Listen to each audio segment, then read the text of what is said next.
Good afternoon, everyone. Welcome. Maybe we'll just give it another minute, Edie, and then we can get started.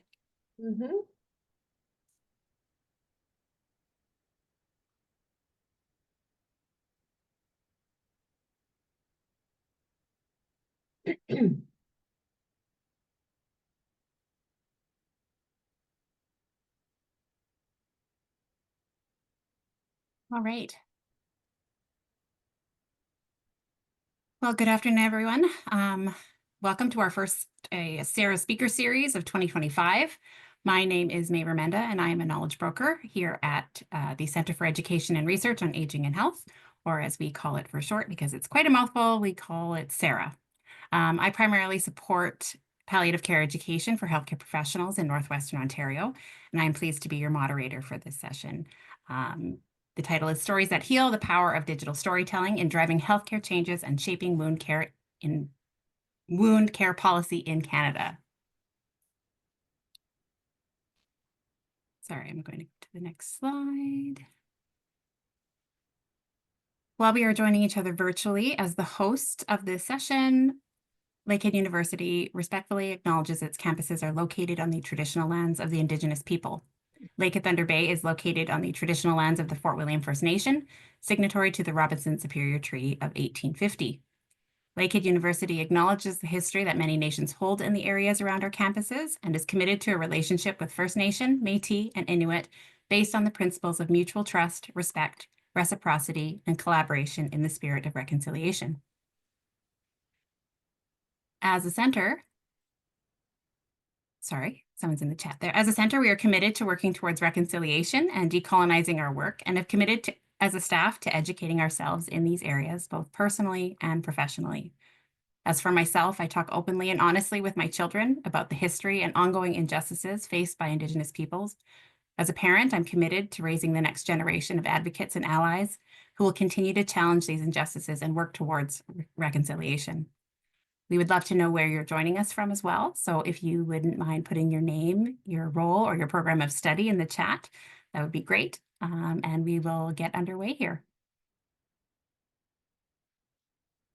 We are very grateful to our lovely Associate Director here with us today, who I will introduce momentarily. But first, we're going to go over a few housekeeping rules. So as a few reminder, please keep your microphones muted unless you're asking a question. We are also going to be recording the session today, so we can email the session out to you within a week or so. In terms of Q&A, Dr. Costa is fine with questions during the session, but please raise your digital hand and you can unmute or put your question in the chat, and I am happy to bring that forward for you. After the webinar, we encourage you to voluntarily share your voices and insights by completing a quick online survey. I will provide a link later, and that will contribute to meaningful research aimed at driving changes in health policy. This anonymous survey is voluntary and has been approved by Lakehead University's Research Ethics Board. Insights and feedback collected from the responses will help team members from the Our Voices, Our Stories initiative develop strategies to drive meaningful improvements in wound care within healthcare systems. If you participate in this survey, you'll be entered to win a $50 Amazon gift card as well. And finally, our introductions. Dr. Idevania Costa is an associate professor in the School of Nursing and an adjunct professor in the Faculty of Health Science at Lakehead University. She is also our associate director at CERAH and is the co-editor of the textbook Supporting Older Persons on Their Aging Journey, an Emancipatory Approach to Nursing Care, and the co-founder and chair of Our Voices, Our Stories, a Patient's Journey initiative funded by SSHRC. And so with that, I'm going to stop sharing my screen and be quiet and let Edie take it from here.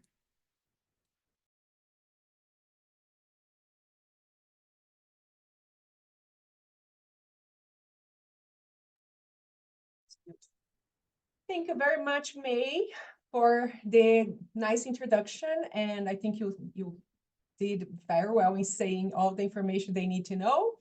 And I would like to welcome all participants to this presentation, which is more like an interactive presentation. I'm glad that you all could make this during this terrible weather. If you are in Thunder Bay, I don't know if you are in other place, how it is going. but we are glad that you were able to make this.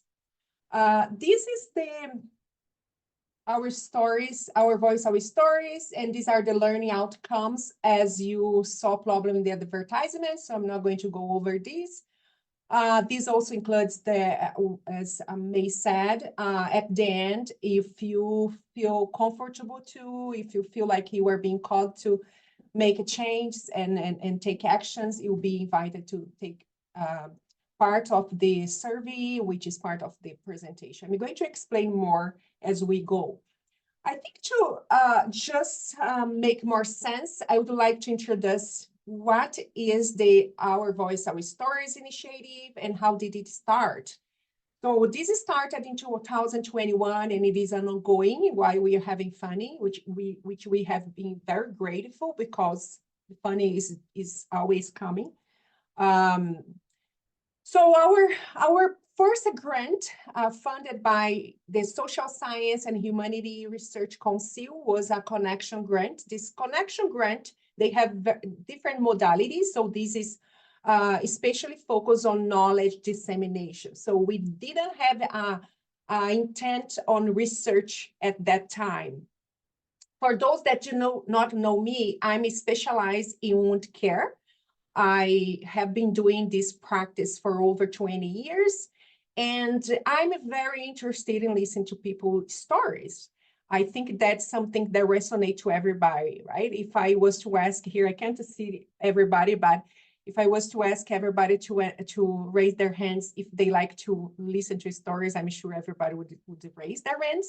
So during my practice, I started listening to different stories of patients on, especially when I saw wounds that were deteriorated, when they end up having amputation. And I wonder, like, what happened in the past that led them to this situation, okay?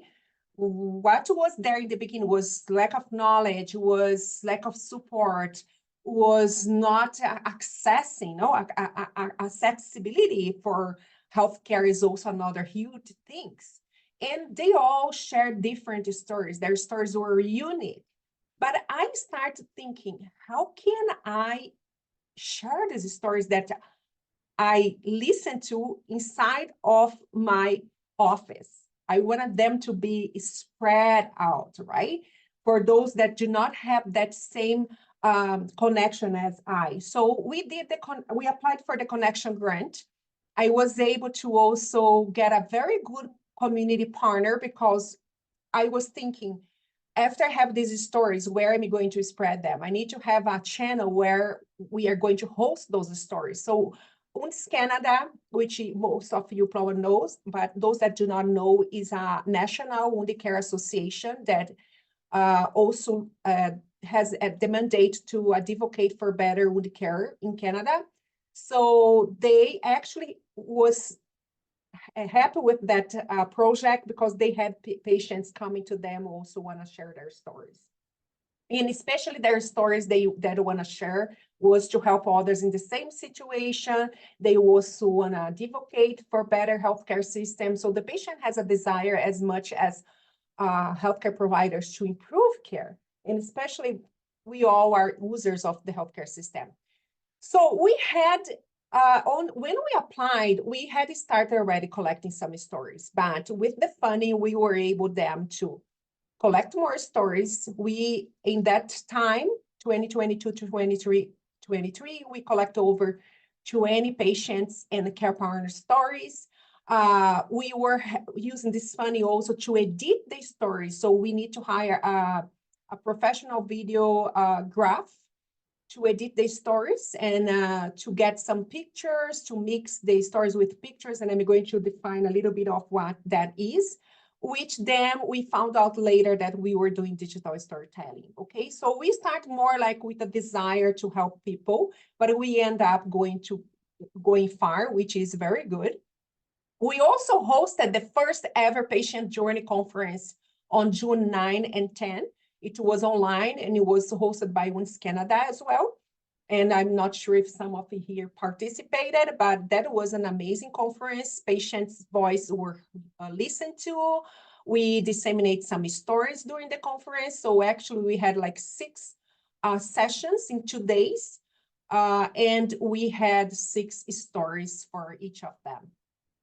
So we disseminated now them after the conference, we disseminated results through infographics based on what patients were sharing. And we had publication related to the conference.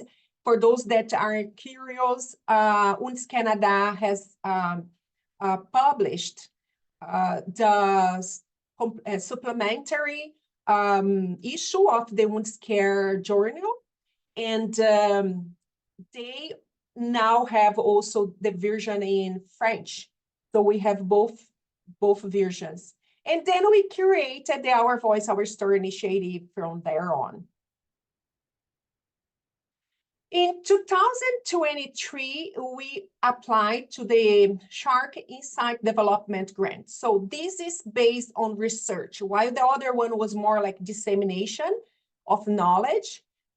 This became now a research because we decide now we wanted to analyze the stories, right? We wanted to compile the voice of them, to disseminate the voice. So we continue doing that. We analyze the impact of living with hard-to-heal wounds on Canadians. This publication is about to be submitted to a Canadian journal. And now we are doing data collection on the impact of stories, those stories that people listen to, on stakeholders. We understand it is not easy to, like, we need a lot of time to listen to all the stories that we collected. They are hosted at UNS Canada website, but today I chose 2 stories, and I need to cut a little bit of them because they usually are 2 parts with 10 to 15 minutes each. So we did like a short clip so that you can have a sense of what those stories tell. And it will help us to understand the impact of these stories on stakeholders, which are people like you, from a diversity of background. We didn't want to like only healthcare providers, we want a community, we want patients, caregivers, whoever is part of the public, we wanted them to come along and share the story. So we have presented this webinar in others organizations as well, so we can get a variety of people. We were invited now to April. We are going to present at the Canadian Information for Health Informatic, which is the CAHI. We will continue with this grant. We will continue a social movement towards advocating for changes in wound care provision for vulnerable people such as older persons, which most of the people that have hard-to-heal wounds are unfortunately older adults. We are glad also to share that this is our most recent grant that we were able to get from Shark. So it looks like Shark has been liking our project and supporting us with what we are doing, which is a honor for us. We were granted another knowledge dissemination project. What do we want now? Okay, we had the first knowledge dissemination, we had the research grant. Now we want to disseminate the findings of the research grant, but we wanted to do some more action.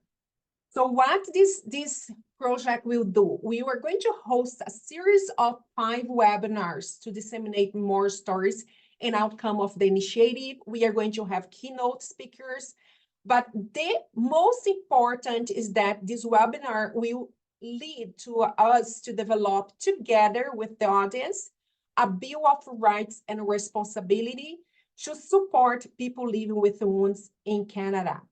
Any type of people, different ethnicity, people in remote areas are mostly affected. And so we want to improve care by putting this on the Bill of Rights. What do people need to have in place and as a support when they have a chronic wound?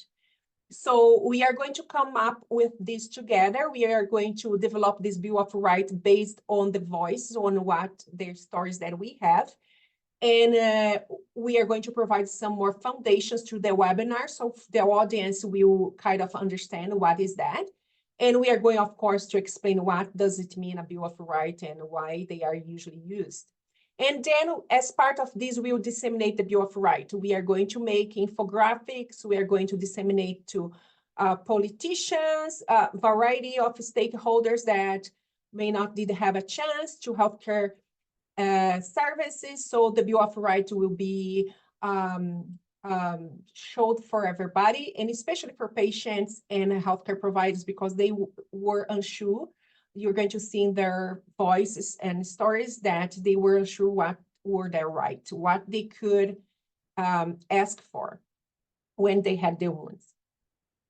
So now I introduced the grants, what we are doing. I'm not going to provide a foundation of what digital storytelling is. I did that in a very simple way. We do have a lot of information to share about digital storytelling, but the most important is to know that it is a way to tell stories using computers and videos, video technology. We can use text, we can use graphics, we can use images. So the more appealing we do, the better for people to focus on the stories. Otherwise, that becomes long and it's hard for everybody to keep track.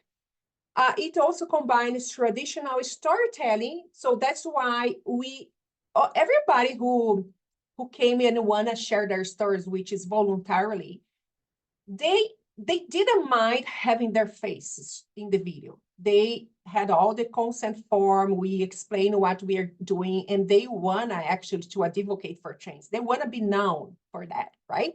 So we use the traditional storytelling, interviewing them as they are telling their stories. We ask more and more questions until everything is uncovered.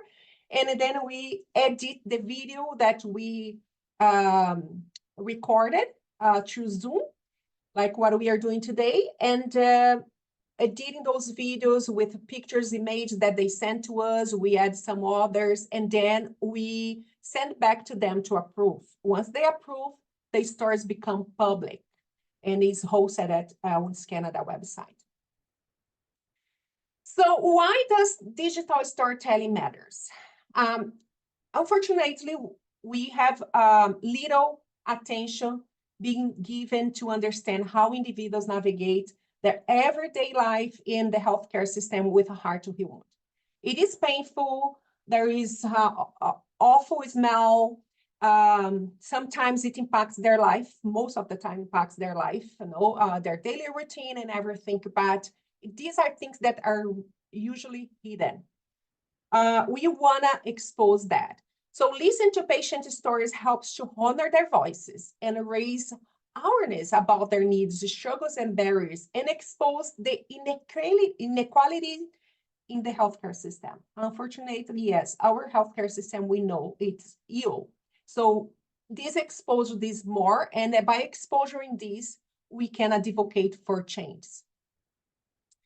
So stories, right? We all are familiar with the stories. Most of us were raised on stories, stories that took us to new places. They compelled us to think differently. They gave us directions. They moved us direction. And I'm sure now, if you think about a story that moved you and gave you some message, I'm sure you were going to remember some of your youth stories, but these stories were called fairy tales, right? They were filled with joy, sometimes sadness, adventure, and much more. And they help you to show some emotions, maybe some feelings. Our voice, our stories are not fairy tales. They are real stories from people who navigate their life. They may feel emotional with telling their stories. People who listen to their stories, we have witnessed, they also feel emotional. So this is a real story. So they are not meant to put us to sleep at all. They are meant to compel action. So we are not here just use a story for using a story to tell people the suffering of others. but we want to compel action with these stories. I will invite now you to listen to two compelling stories. They are real stories from Matt. These are not code name. They want their names to be told, and they chose how they want to be called. So Matt was living with a diabetic foot ulcer for a long time. And he's going to walk us on from the time he were diagnosed with diabetes, what happened, and then he is going to give message. He has a very strong ability to advocate. You can see under his voice. And then we are going to listen to Isabella's story. So Isabella had a pressure injury after surgery for hip replacement. She is an Indigenous woman, elderly, and her story is being told by her daughter, who is a nurse, and she's representing her mom. So both of them, all the three of them, signed the consent form to share their stories. And I invite you to listen carefully. And after we listen to these stories, we are going to have a question for you, okay?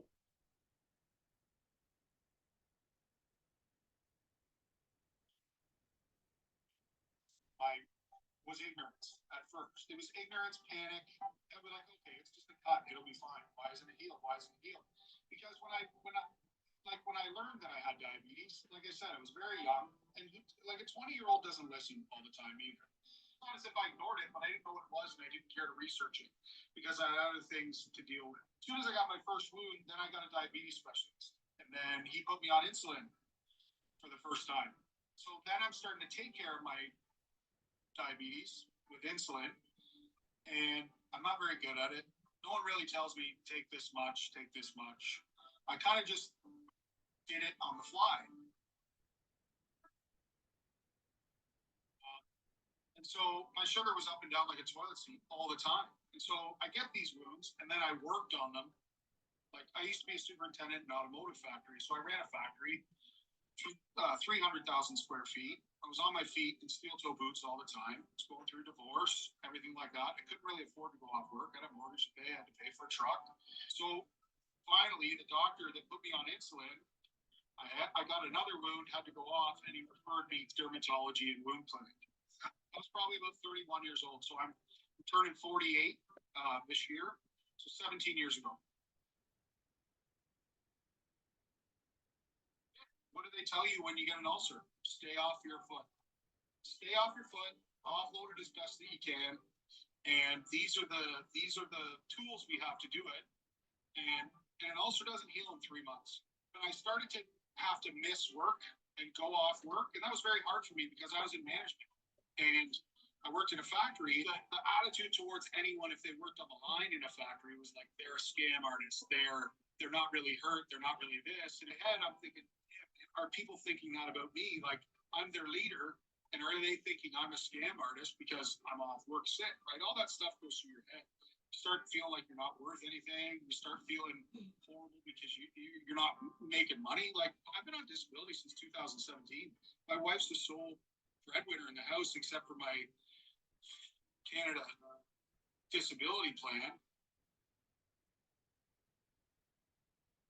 Like, it affects your entire life. Like, it just for my day-to-day, like it starts from the minute I wake up, right? I have to get up an hour earlier because I got to shower and I have to keep it dry. So I shower on a stool with my foot out of the water, and I sit down, and then I shower, keep my foot dry. Then I have to go and change my dressing, clean my foot, you know what I mean? Change my dressing, put everything on it. That takes another extra half hour.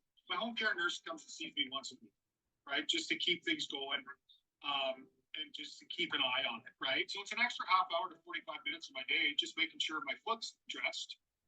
The way it runs, and it's almost like the sicker you get, the more people care. If people treated you at the initial onset of a problem, the way they treat you when it's fatal or it can affect your livelihood, a lot more people will be healthier. Yeah. So it's, I can't, like my wife, do you want to go for a walk? And like, I do, I'd love to go for a walk, but I can't go for a 5 kilometer walk. Even if my feet, what led me to my wounds and was ignorance at first. It was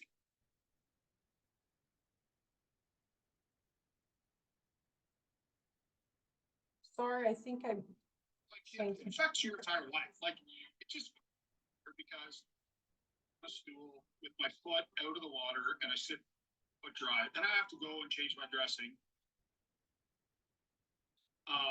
And just to keep an eye on it, right? So it's an extra half hour to 45 minutes of my day, just making sure my foot's dressed. The way it runs, and it's almost like the sicker you get, the more people care. If people treated you at the initial onset of a problem, the way they treat you when it's fatal or going to affect your livelihood, a lot more people will be healthier. Yeah. So it's, I can't, like my wife, do you want to go for a walk? And like, I do, I'd love to go for a walk, but I can't go for a 5 kilometer walk. Even if my feet didn't have any wounds, I wouldn't go for a 5 kilometer walk just based on the fact that I might get a wound.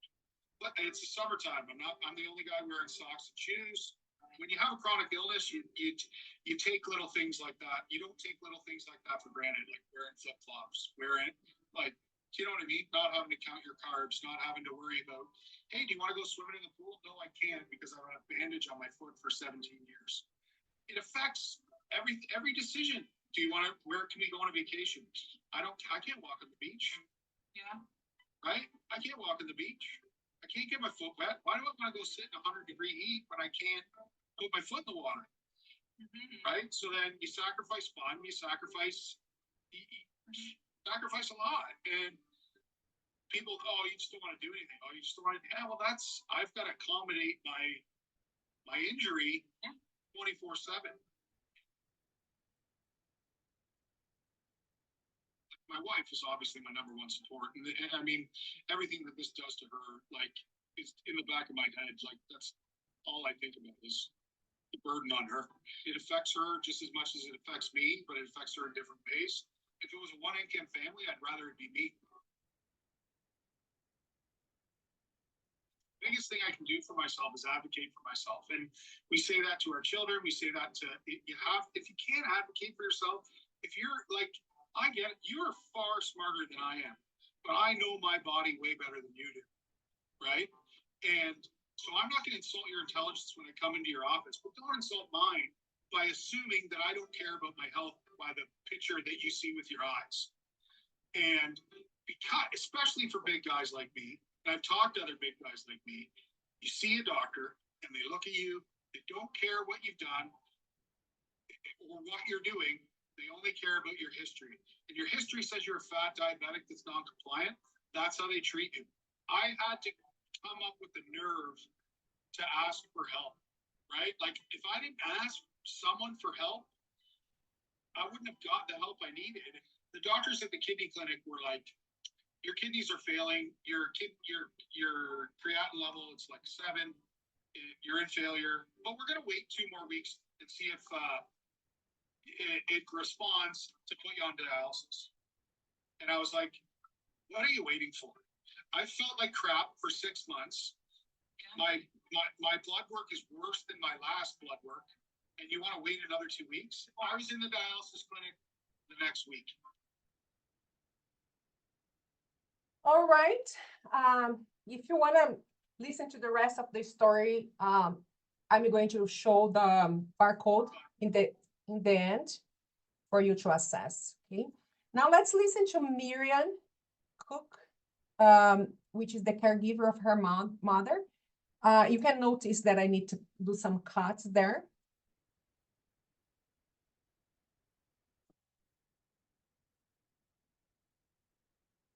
She's telling her mom stories.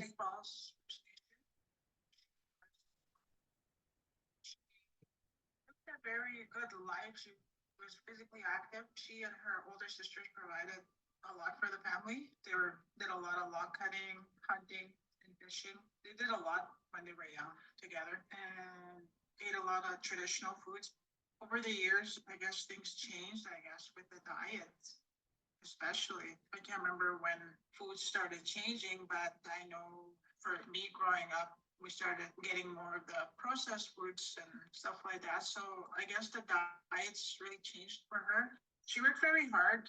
She was a home support worker for the elders in the community and also the school indoor janitor. So that was a lot of physical work on her part. And over the years, she had some injuries to her shoulder.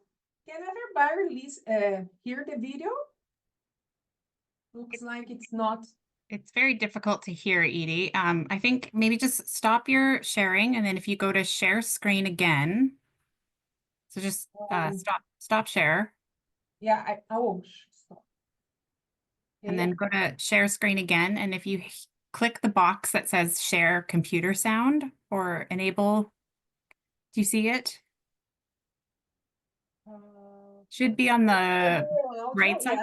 yeah. Yeah, so click that and then try again.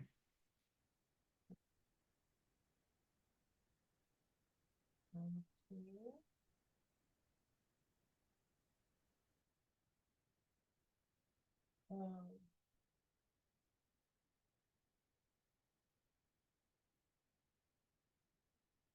Let me know if this is going to. Lived a very good life. She was physically active. She and Better? her older sisters Yeah, it is. a lot for the family. They did a lot of log cutting, hunting, and fishing. They did a lot when they were young together and ate a lot of traditional foods. Over the years, I guess things changed, I guess, with the diets, especially. I can't remember when food started changing, but I know for me growing up, we started getting more of the processed foods and stuff like that. So I guess the diets really changed for her. She worked very hard. She was a home support worker for the elders in the community and also the school indoor janitor. So that was a lot of physical work on her part. And over the years, she had some injuries to her shoulder and knees and whatever, all this, the wear and tear, I guess, of all the physical work that she did. My mom didn't attend residential school. It has affected her in one way or another because her younger siblings did go. They didn't know where they went. They weren't sure how long they were gone for. And as I talked about the food choices, of course, that changed over time as people from outside of the community started coming in. There was people that passed through, paddlers, planes started coming, right? So they started bringing these different foods which they were introduced to. I guess the problem was more of her not understanding of what could happen with her health. Like she's had diabetes for a number of years. And over the years, like she's tried to change her diet, but it's hard when you're so used to eating a certain way. I guess change is always hard, I guess, for somebody who's used to eating or following a certain way of life already. So she just didn't really understand fully, I guess, where the changes had to be made.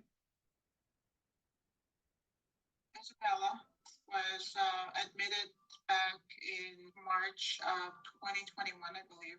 She ended up in the hospital with a hip fracture because she had a fall at home and then rehabilitation. She ended up being in there till, I believe, end of April. And there was many other things that happened in the hospital during her time there. She was immobilized, right? She couldn't get up or was in pain constantly. So they were giving her high doses of pain medication. I'm not sure how often she was being gotten out of bed because she ended up having really severe abdominal pain and was so constipated at that time. Most of the time she was in the hospital, she was in bed and not being taken out of bed, I guess, like she should have been. And it was during COVID and I wasn't able to be there in person with her other than communicating with nurses and with her at times. She understands some English, but there's some times where she just doesn't understand. Sometimes she would call me to ask to contact her nurse or something, right, if she didn't understand something. So I would do that a lot for her because I wasn't able to visit in the hospital. I know they do have interpreters in the hospital that they do utilize at times. I guess she just never felt comfortable like getting other people involved. The wound was on her right heel, and I didn't become aware of the wound until end of April when she came home when the doctor contacted me. I was advised that she had a small pressure ulcer on her right heel, which was about the size of a dime, I was told, and that it would heal in a week.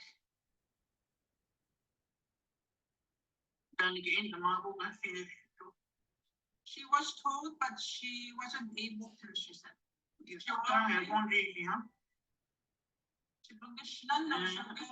She said she was afraid to fall, like to get up and move around. And make a shower, get chicky. To tagon, understand.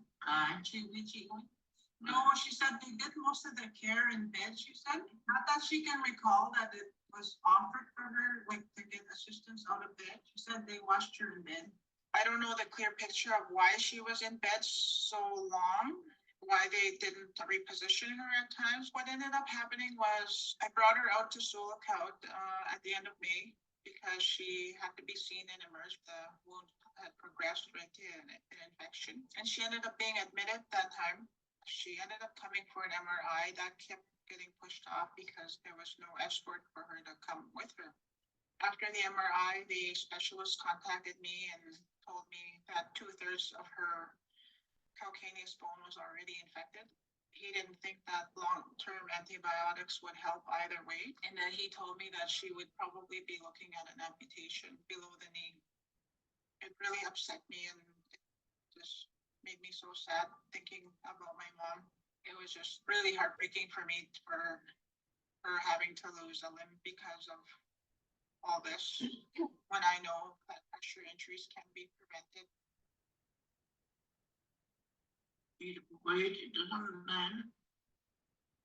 I said, what if somebody was laying in bed for long periods of time and know that they could get a sore from here or their lung area? I said, what would you tell that person? She said, I would try to tell them to get up and move around.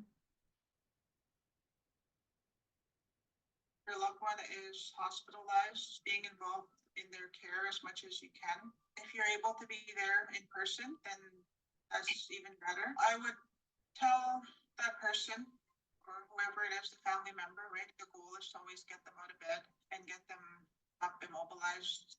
Make sure that the person is moved every 2 hours, offloading the areas as well, like the heels, your elbow, your back, like always watching for the high risk areas of pressure injuries, teaching them and possibly showing them pictures of what could happen if they're bedridden for a long time. I would say providing proper care, ensuring people are repositioned if they're bedridden for long periods of time. Get the people out of bed, whoever it may be, lying in the bed, right? No matter who it is either, just do your best what you can, reposition them and try to remember all the pressure points that someone could develop an ulcer. Ensuring we have a proper wound care management team to provide for like the northern communities. We just simply don't have enough out there. Ensuring we have proper dressings. It takes a long time to get prior approval or even some dressings that are ordered. That dressing might not work by the time you get it. By that time, the patient is more sicker from an infection, right? Then the patient ends up in the hospital. I would hope that no clinician, no doctor, anybody would ever promise that something's going to heal in a short period of time. Ask that person, how can we make it better? How can we offer the treatment, I guess, to that person, right? Come up with a solution, what's going to work for them.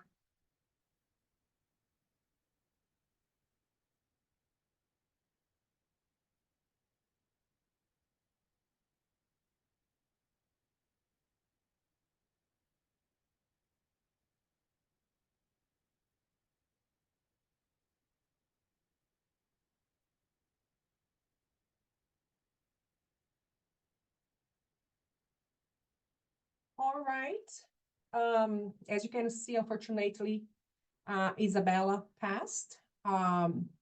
And unfortunately, Matt passed last year as well due to going under amputation due to diabetes.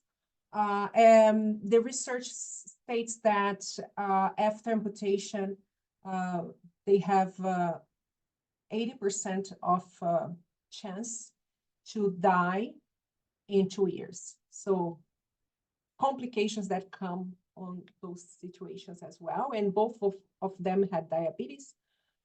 So I would like to invite you to a little chat. Please write in the comments how these stories impacted you. Oh, let's see here. Kevin, thank you so much for sharing these stories. I wish that I was surprised about what we witnessed today. Yeah, unfortunately, right? And especially seeing that due to simple things that could be done, like for Miriam, she actually told me the more frustration is that being a nurse, she knows that those things could be prevented, right? And you don't need a lot of investment to prevent that. It's more a matter of knowledge. And unfortunately, it was COVID time. Miriam was not able to stay with her mom all the time. So all of these things put more barriers, but it was sad. Anybody else has anything to share?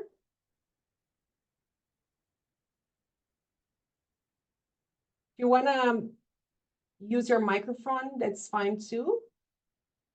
Or if you don't want to speak now, but you want to answer the survey, in the survey, you will have a chance to state how these stories impacted you, your feeling, your emotions. Some people feel mad, frustrated, disappointed, or whatever you want to express.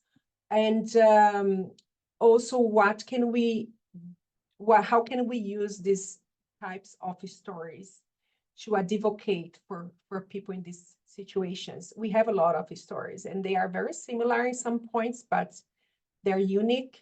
It is different than when the healthcare provider tell that stories, right? It's more real when the person who lived that experience tell the story. So that's why we are doing this.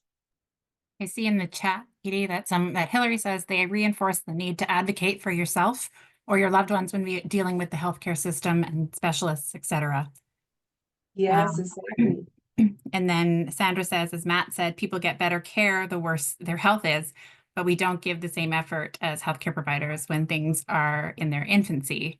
Yeah, and I was actually very surprised at Matt's age as well. I wasn't expecting him to be so young with such a debilitating wound. So thank you for those comments. And I see we have a hand up. Yeah. Hello, Edie. Hello. Hi, Edie. It's Kevin. Hi, Kevin. How are you? I'm great. And I suspect that every person on this call, if you're here, it's because you have personal experience that you would be able to tell at least one of these stories yourself. You know, you'd be able to come here and say, well, yes, I know a person and the person's name was such and such, and tell their story. I appreciate the fact I wasn't aware that these stories were available to us, and that's a real gift that you've shared with us today, is the fact that we can use this as a resource to try to help people understand that they're not alone in these circumstances that seem unreasonable and just unlikely. There are so many people that find themselves dealing with a wound or dealing with pain that they can't imagine anyone else has ever gone through it.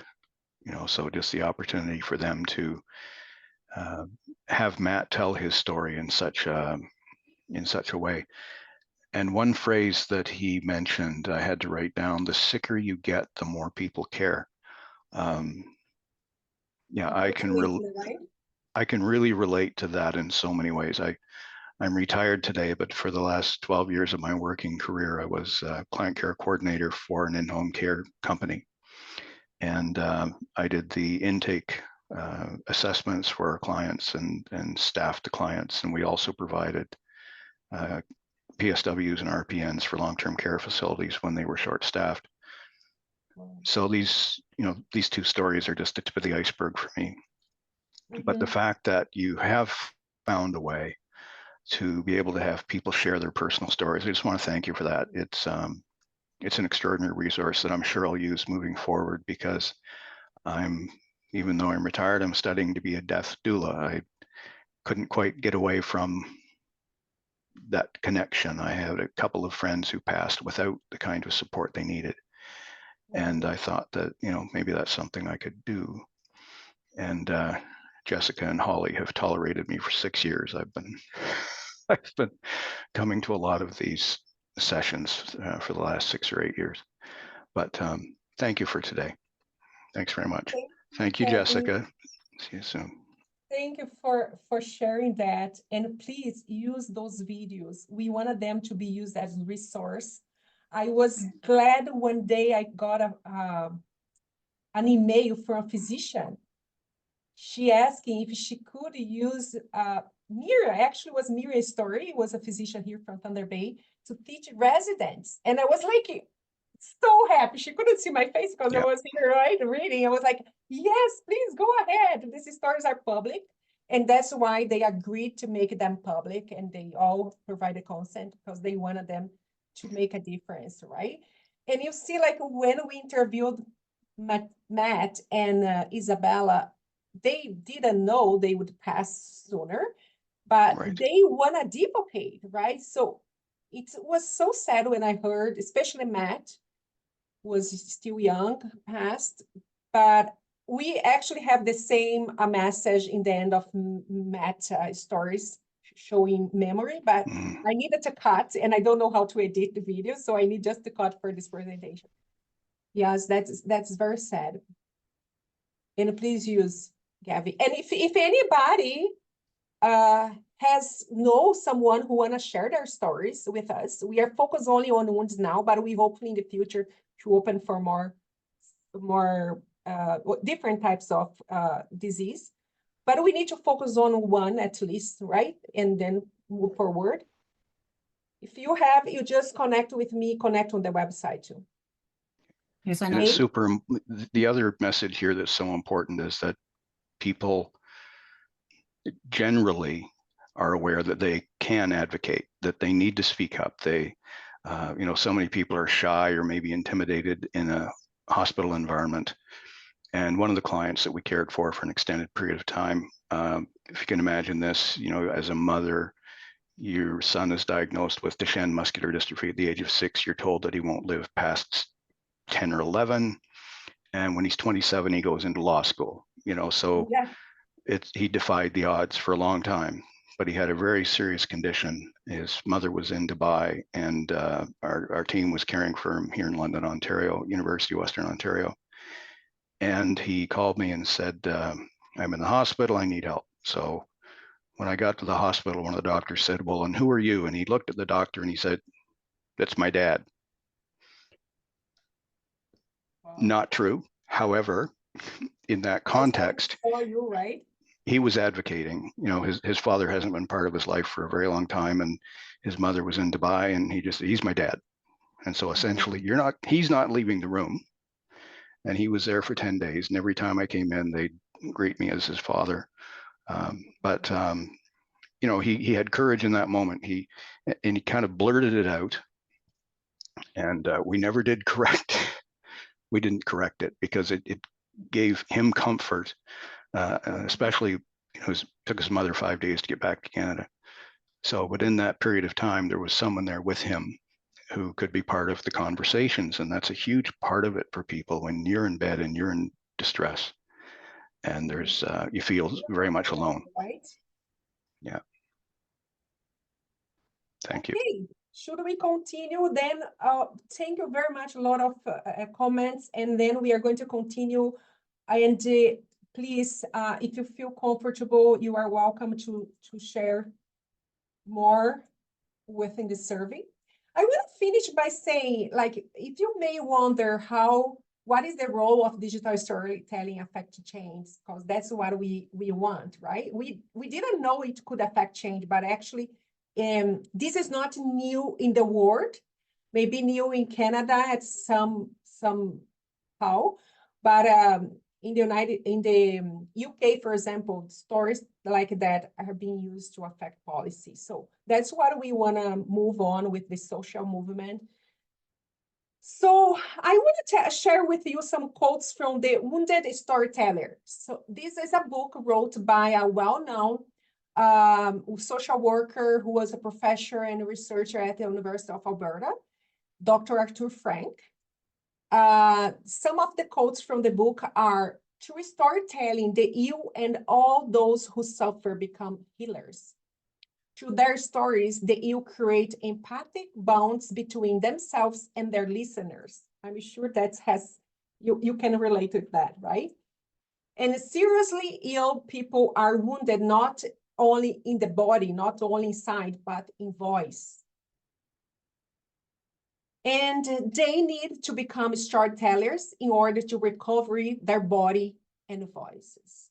So that's what we are doing actually by allowing them, giving this opportunity and this channel for them to share their stories. We are helping them to heal as well from traumas that they have been navigating. Of course, it's not it's not enough, right? But we can do something at this point.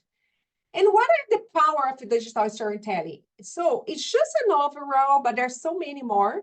It helps us to shift from a disease-oriented care to a person-centered care. Instead of seeing the wound, the dressing, we need to see the person behind the wound and the dressing, right? It also helps to honor people's stories and heal them from traumas. It can be used to teach about the struggles and difficulties faced by individuals with hard-to-heal wounds as they navigate the system. It advances inclusivity in policy development by amplifying the voices of vulnerable citizens not often heard. So that's what we want, to bring their voice, their stories to inform health policy. And what can we do after listening to this compelling story? So we invite you to advocate and advocate to change. Even small changes can make a lot of difference. Many small actions, even by a few, can create a social movement. The key to this social movement is in the catalyst to move actions. And our voices is also a catalyst to affect change. What actions we want to take from now? What can we do now?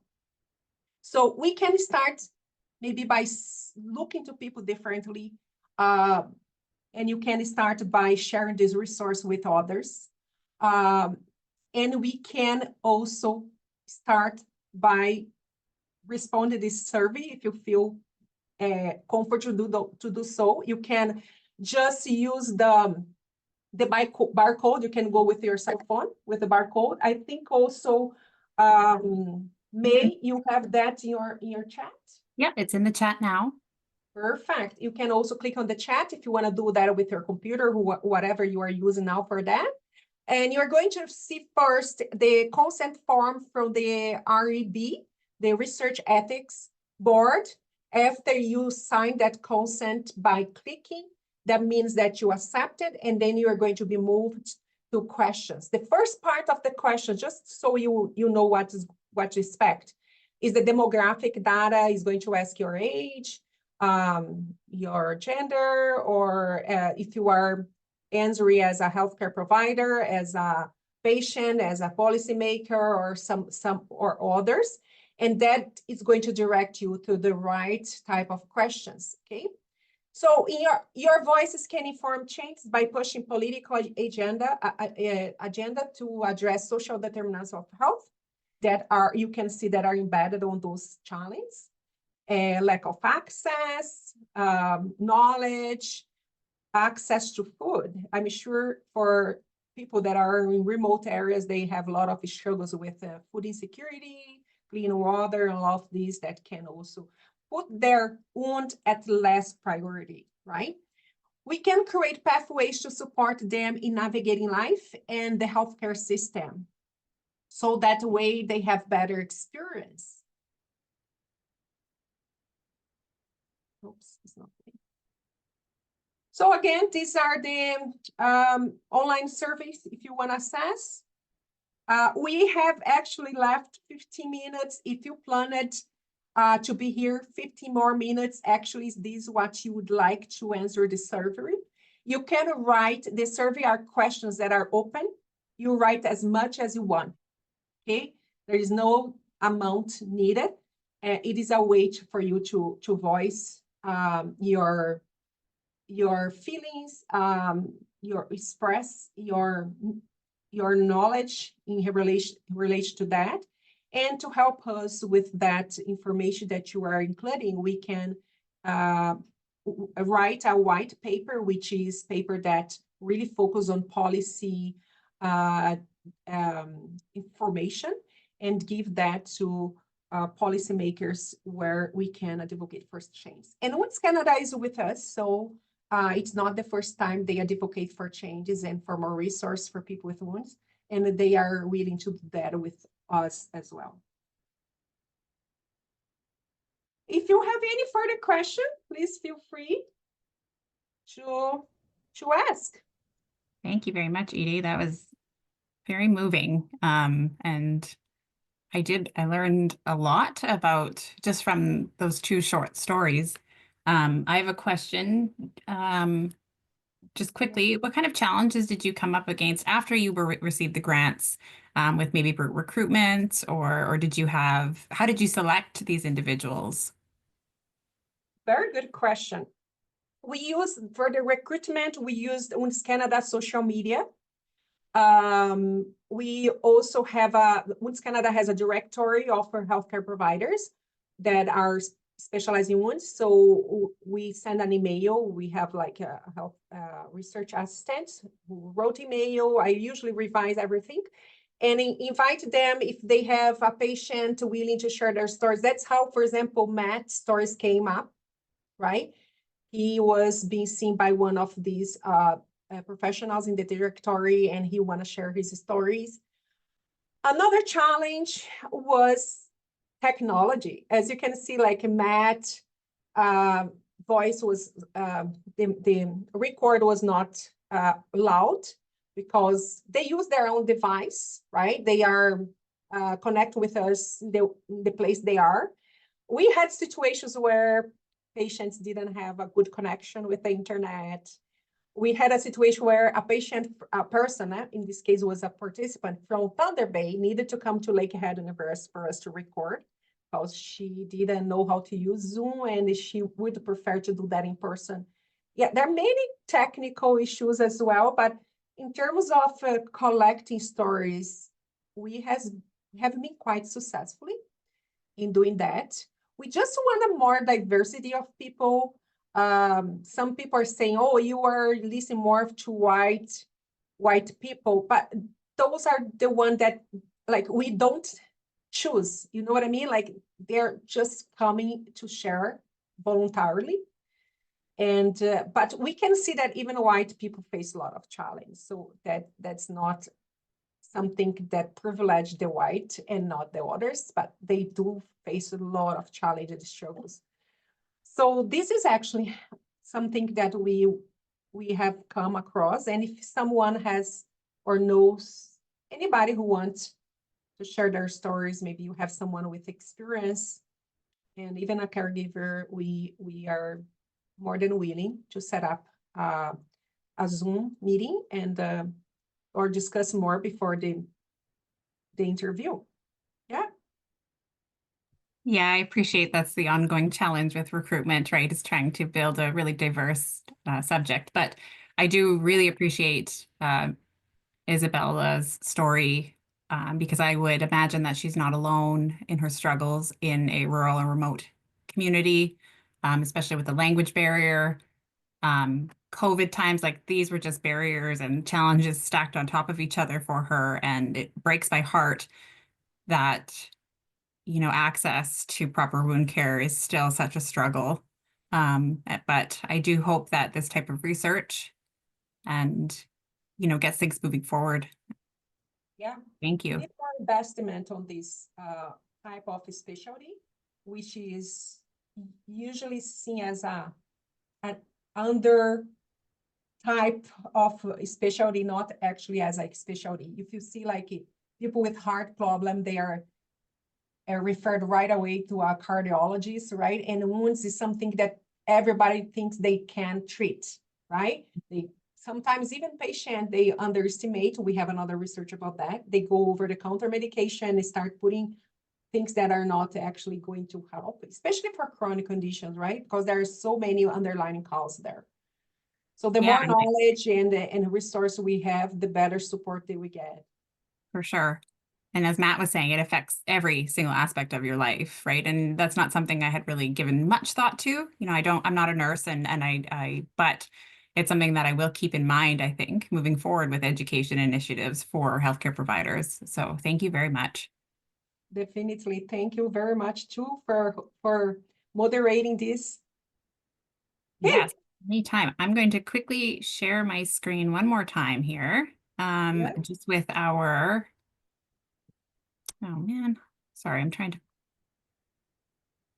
get my other screen here. Well, we have some exciting education initiatives coming up.